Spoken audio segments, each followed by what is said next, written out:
When life gives you jurisprudential lemons, make political lemonade. Photo, Tom Williams, CQ Roll Call. Inc. Anthony Kennedy's retirement last week was widely hailed as the Supreme Court justice's parting gift to the Republican Party. The Washington Examiner touted Kennedy's exit as the GOP's golden ticket for erasing the Democrats' critical edge and voter enthusiasm. The National Review, The Washington Post, and the Associated Press all told similar tales, a high-profile fight over confirming the fifth vote against Roe v. Wade would energize religious conservatives, eat into Democrats' turnout advantage, and, thereby, strengthen the Republican Party's grip on unified government. But Democrats beg to differ. Or, at least, they have a plan to prove the punditocracy wrong. For over a year now, the Democratic Party has been trying to turn the 2018 midterms into a referendum on the GOP's healthcare policies, and for good reason. Paul Ryan's Obamacare repeal bill ended up being the most unpopular piece of major legislation in our nation's modern history.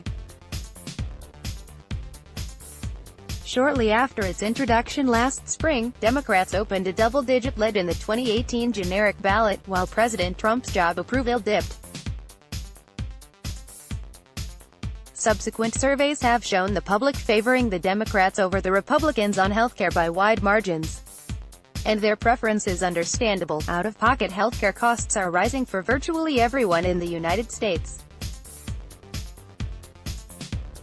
Drug prices are resolutely high, premiums on the individual market are skyrocketing, thanks to the GOP's tireless efforts to sabotage said market, and the average deductible for those with employer-provided insurance has increased by nearly 400% since 2006. The Democratic Party's prescription for these ills is government-imposed price controls, and more subsidies for ordinary Americans. Healthcare costs paid for by higher taxes on the rich. Details vary from Democrat to Democrat, of course, but the direction is the same.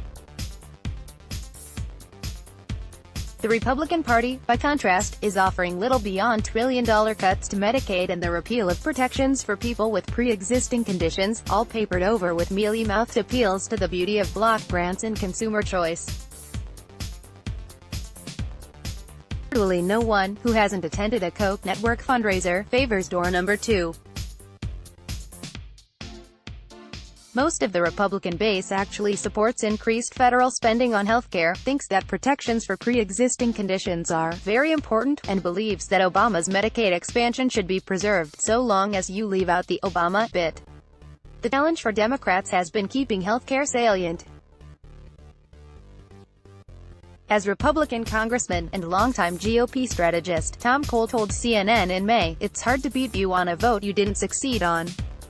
The ACA wasn't repealed, and the only part of it that was the least popular part, the individual mandate. But early last month, the Trump administration made the Democrats' task a bit easier, by picking a fight over the ACA's most popular provision. In defiance of long-standing norms, settled law, and its party's political interests, Jeff Sessions' Justice Department pledged its support to a lawsuit contending that Obamacare's protections for people with pre-existing conditions are unconstitutional. Specifically, the DOJ announced that it wouldn't defend the ACA from a challenge brought by 20 red states, which claims that Congress's repeal of the individual mandate rendered the law's regulations of the insurance market unenforceable. Now, Kennedy's retirement ensures that the administration's crusade to make chemotherapy into a luxury good will be aired in high-profile Senate hearings in the run-up to November's elections. This is the most important Supreme Court vacancy for this country in at least a generation, Chuck Schumer said on the Senate floor last Wednesday. Nothing less than the fate of our healthcare system is at stake. Of course, whoever Trump nominates to replace the swing justice is unlikely to disclose his or her views on cases currently moving through the courts. But given that the White House is only considering rock-ribbed reactionaries for its high court pick, Democrats should have little trouble finding evidence that his nominee is no fan of the Affordable Care Act. The party will even be able to call the president, himself, as a corroborating witness. "If I win the presidency, my judicial appointments will do the right thing, unlike Bush's appointee John Roberts on Obamacare," Donald J. Trump, at Real Donald Trump, June 26, 2015. Chief Justice Roberts declined to strike down Barack Obama's signature legislative achievement on specious grounds in 2012. Much to Anthony Kennedy's chagrin, Republicans had hoped they put a band-aid on the self-inflicted wounds that came from healthcare repeal and gutting protections for people with pre-existing conditions. Jesse Ferguson, a Democratic strategist, told Axios. Then, Donald Trump ripped the Band-Aid off with his lawsuit to overturn those protections, and now the fight over his Supreme Court justice will pick the scab. But the threat that Trump's new justice will pose to healthcare extends well beyond the ACA. A more uniformly far-right Supreme Court majority could also give red states the green light to eviscerate Medicaid. As Axios' Caitlin Owens explains, many conservative lawyers and judges say private entities, like healthcare providers, shouldn't be able to sue over Medicaid's coverage decision. If that view ultimately prevails, states could make much bigger cuts without the threat of a lawsuit. The Supreme Court ruled in 1990, in Wilder v. Virginia Hospital Association, that providers can sue over inadequate payment rates.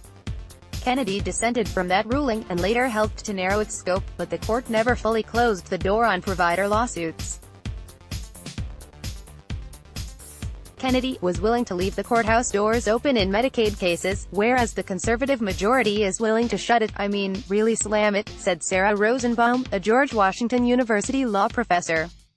This issue is a live one. Kansas and Louisiana have been trying to deny Medicaid funds to Planned Parenthood clinics.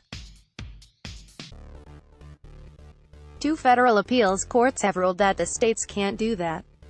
But in a nearly identical case in Arkansas, a federal court concluded that Planned Parenthood didn't have standing to sue over the issue. Now, Kansas and Louisiana are asking the Supreme Court to take up the issue. Democrats would love to have a fight over Medicaid funding. The program currently boasts a 74% approval rating.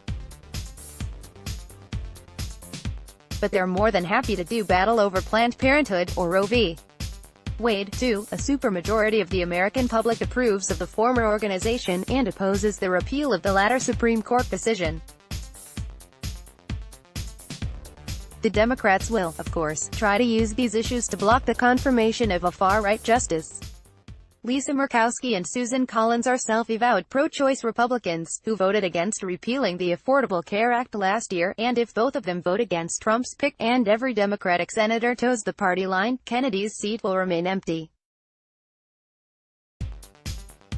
Democratic groups are running ads in Bangor, Maine, and Anchorage, Alaska, in hopes of bringing that outcome about. Still, it remains unlikely that Collins and Murkowski would veto a Supreme Court nominee with conventional qualifications. The combination of intra-party pressure and norms of deference to presidential appointments seem destined to overwhelm their supposed substantive beliefs.